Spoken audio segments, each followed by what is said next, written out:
Hey all, it's David Ducker and James Duffy coming back at you. Today we're going to be talking about reality, the reality of role-playing games. James has suggested this topic, and I heartily agree to it, but I'll let him start off and guide the conversation. Okay. So what we want to touch upon within this video is when should you sacrifice reality within a setting? And the answer is essentially you should never sacrifice reality within a setting. And the reason for that is you don't have to. There's rarely ever going to be a legitimate reason in which you should sacrifice reality to complement like some sort of a simplicity you want to add to the campaign. The example that I wanted to bring up would be a shapeshifter who shapeshifts into like a giant bear or something. If you are a person and you're walking around in your pants and your shirt and you have like a sack of some sort and you shapeshift into a giant bear, like what's going to happen to that equipment? Now, some rule sets suggest that the equipment is just magically absorbed into the body of this shape-shifting character. And when they shape out of that form back into their human form, they'll be wearing their pants, and they'll be wearing their nice t-shirt, and they'll have their rucksack in their hand. And that is, to me, a little bit disgusting, actually. It makes so little sense. And it also removes from the campaign, because if you are going to shapeshift like that, the fact that that would tear your clothes, or maybe they would just fall off, which is, you don't have to break them. It adds an interesting element to that character. And reality is what makes the world interesting, when you're confronted with a conflict or a danger, it's interesting because you're actually in danger, like rabbits aren't scary. They have like little teeth, and that's not really some sort of a threat. I believe they're challenge rating 2, though, so they could 2. kill you right now. They could kill a peasant because he has 1 HP. As you should have 1 HP. You get stabbed with a dagger, most people are going to be out. They're going to be in the hospital for weeks. I'll be okay. I got 2 hit points, son. But I think there's 2 different points to reality in RPGs. The first is to make it cinematically believable, that it looks believable. So the man transforming into Werebear, Care Bear, Werepanda, whatever it is, transforming, that's fantastic. It's impossible. So it's kind of just as impossible that his clothes would burst. Like if you're already breaking physics, you might as well break them even further. Some people would argue that, but what James is saying is cinematically it looks more believable if he bursts out of the clothes. Because it adds to the transformation. You understand? Yeah, I understand what you're saying. But you want to make it look believable. Even when something's unbelievable, if it looks like it maybe could happen, it's got those little hints and decorations around it that are plausible. Maybe the act itself can be disguised by being surrounded by reality. So that's one thing, and I totally agree with that. I always stick gritty as possible, even with magic. The other thing about reality, like my initial thought had been, some people will say, well, the game world isn't the real world, so it's okay to be inconsistent with reality. And while I'd agree with the first point, it's not our world we're exploring most of the time, but the consistency is extremely important to me, because that's where it feels real. If it looks real with the cinematic perspective, that's great, but if it feels real because the same thing happens over and over the same way, then we've got rules of physics that are set in stone, and that's believable. They're just different from our real world laws of physics. So for that man, for example, if he shapeshifts into a bear, if he can do it in 6 seconds, but then the next time he tries to do it, it takes him 30 seconds, and then the next time he tries to do it, it happens off screen and it's instantaneous, and it keeps changing the rules. While you're not really any one of those rule sets is not breaking the laws of physics more than any other one. But by using different rules of physics every time he uses his powers, it breaks your immersion, because you want to learn the new rules of physics so you can explore them, and so you can work around them and plan around them. Because if you know it takes that man 30 seconds to turn into a bear, you better get some quick-acting poison, you know. Whereas if you know it's instantaneous for him to transform, then that'll change your combat tactics. If he's your friend, you can throw him a flail and know that he's going to catch it with a hand instead of with a paw, because he can turn like that. But you switch back and forth, you don't know what's going to happen, so how can you make a plan? If you can't make a plan, how can you guide the story? If you can't guide the story, your GM has to do it, and then he burns out and kills himself. Or he stops running the game. So, for my style, the reality, the consistency, incredibly important. The cinematic is actually less important, but I still enjoy it a great deal. So what are your thoughts on that, on the two styles, on making it look real, and then just being consistent so it feels real, regardless of how different it is from the real world? Well, one of the things I think about, and I was thinking about this when you mentioned some specific point, you're talking about exploring, like you want things to be consistent so that you can explore. With a shapeshifter whose items magically absorb into his bodice, that to me brings up a question of, like, where is that? Is that a place, you know? Is there some pocket dimension that he's carrying around with him? Oh. And if those types of questions can be answered within your campaign, then that's great. But if we stray too far from reality, we're going to get to a specific instance where someone has a question that cannot be answered, or that there are questions that are reasonable to pose that aren't going to be answered. And that to me is really unreasonable when we have essentially our imagination as a backdrop for what we're doing. We should be unlimited in what we can do within that model. But when we start having things that are like disagreeable between characters and the DM, or that are just sort of clunky and awkward, it really breaks the immersion, and it also limits the questions that we can ask and the questions that we can answer. Yeah. So that gives me two more points. One of them is that in the real world, there are questions we don't know the answer to, and that's fine.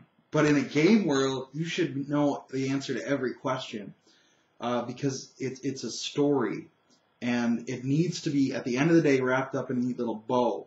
Whether it takes you 50 sessions or 400 hours, or whether it takes you 4 hours over one session, you want a beginning, a middle, and an end. You want no loose threads, because the real world is composed entirely of loose threads. It's like rolling around in lint over here. But so that's one thing. But also, you mentioned about the rule set. You want the rules to be consistent. You want the setting to be consistent, and you need the two to overlap each other. Because if the players can cast fireballs in the rules, but in the setting, there's these enormous armies of phalanxes of men marching forward, waiting to be killed by anyone who can cast a fireball. It makes you wonder, like, well, if our rules of physics say that's a bad idea, why does everyone do it if it's clearly a bad idea? Because of the rules of physics. And then you sort of ask questions about, again, about the reality of the game. Like, did you design a setting one way without looking at the rules of physics that you're imposing on it? Because you shouldn't do that. They should mesh perfectly. They should just join together like water droplets.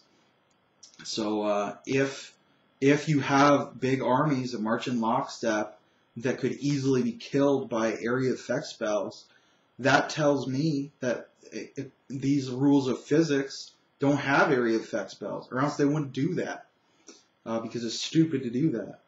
And sometimes you'll see in games, when the players start leveling up really high, the social structures all start to fall apart.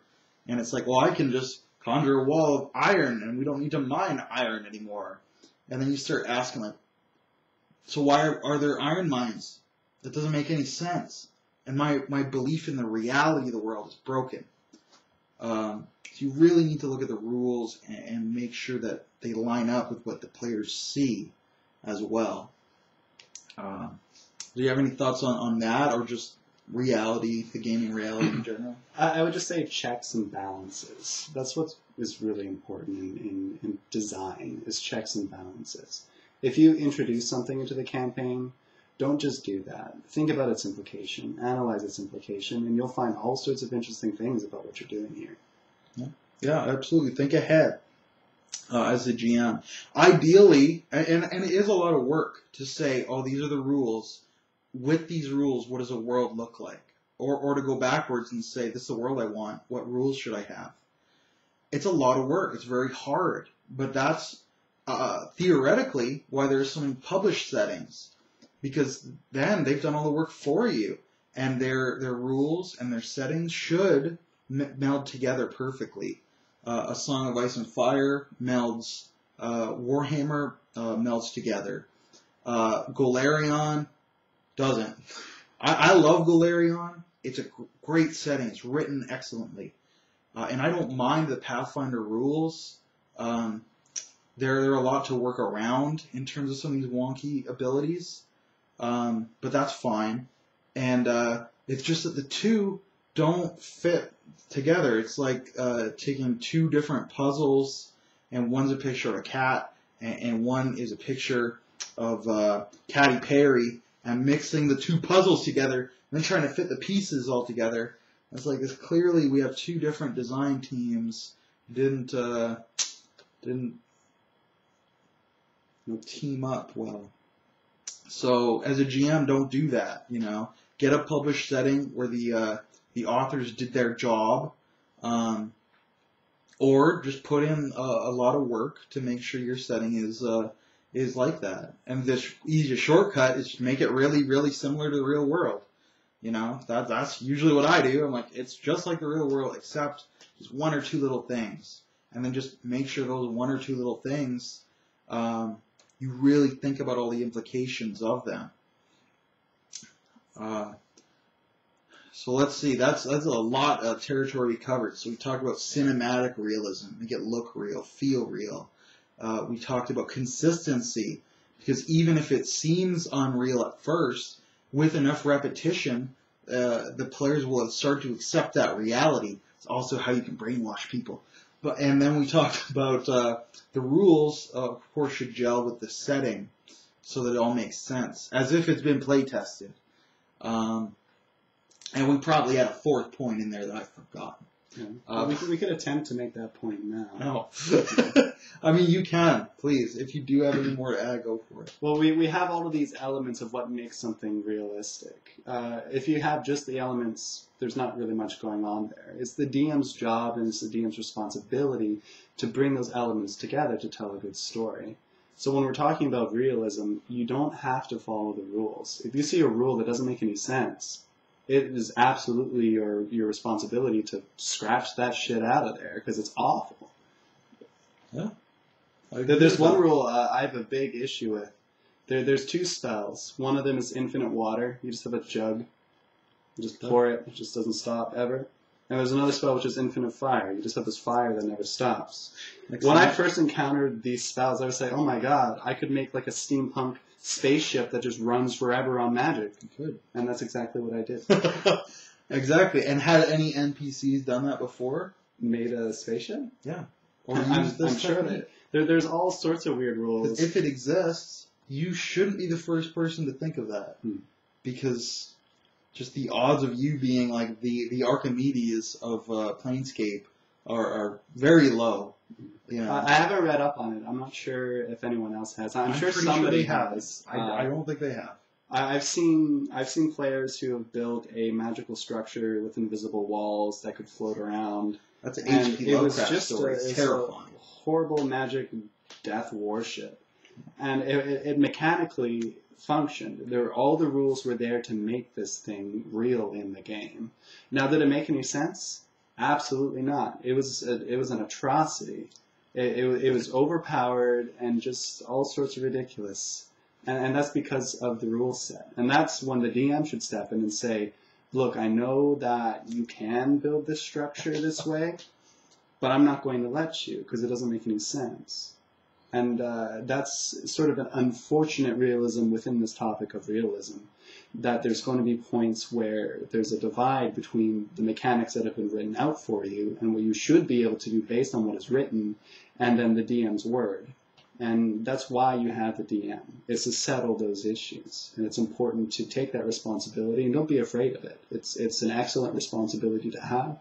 And there's tons of opportunity to create something interesting based on that responsibility and what you choose to do with it. Very true. Good DM can mitigate a lot of these problems with the design. So I like to think ahead, so I don't have to do it during session because it drains your creativity. But yes, you can absolutely cross these bridges when you come to them, and a good GM will be okay. You just have to be confrontational enough to lay down the law to people. And if you can't do that, you probably shouldn't be the GM. Somebody needs to take down the law, and it better not be the power gamer in your group, or else you're not going to be playing very long, because those games aren't fun. Yeah. I think that's all we got to say about reality. That's pretty much all I got to say. Yeah, I'm tapped out. I don't know that much about reality. Yeah, me neither. It's a constantly shifting panorama.